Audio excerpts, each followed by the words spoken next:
We all love a ride on a funicular railway, don't we? They often remain in our memories of holidays at the seaside, and when they were invented, they were an important way for people to get to the beach. They still perform this function today, albeit perhaps we tend to ride on them more out of pleasure rather than necessity. There are 17 funicular or cliff railways in Great Britain, including this one at Saltburn-by-the-Sea.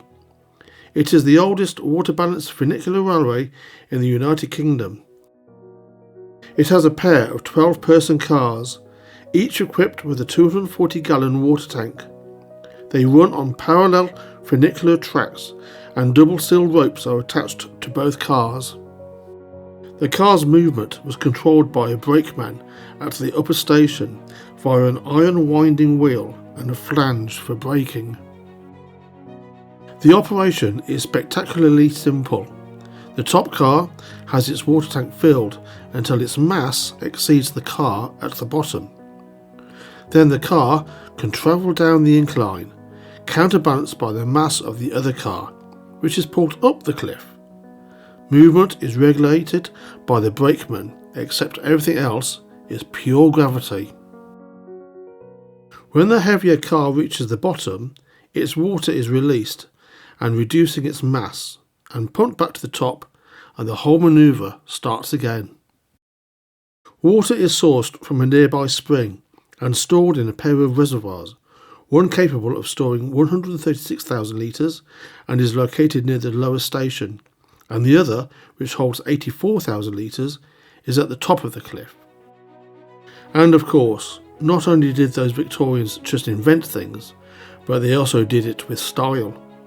Even though the time spent on the funicular railway was short, there was no corners cut with its elegance, including decorative stained glass windows. The water from the lower station was originally pumped back to the top using a coal gas fueled engine. In 1924, an electronically driven pump was installed. With water weighing in at £10 per gallon, you can imagine the energy consumption required to lift the water the 207 feet from the lower station back to the top.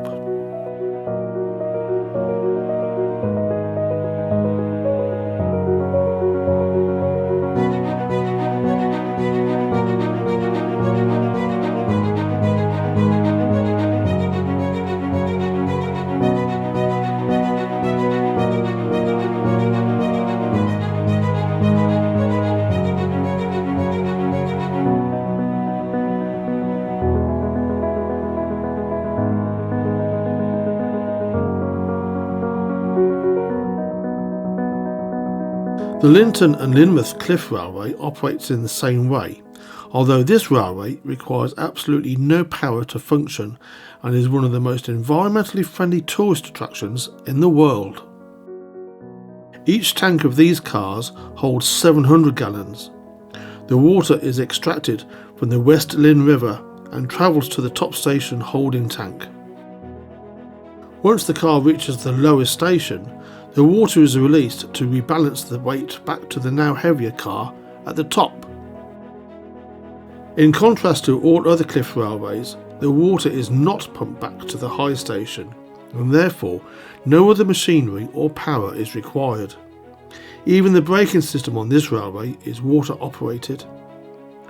The water is not polluted, altered or damaged in any way and naturally flows away into the sea.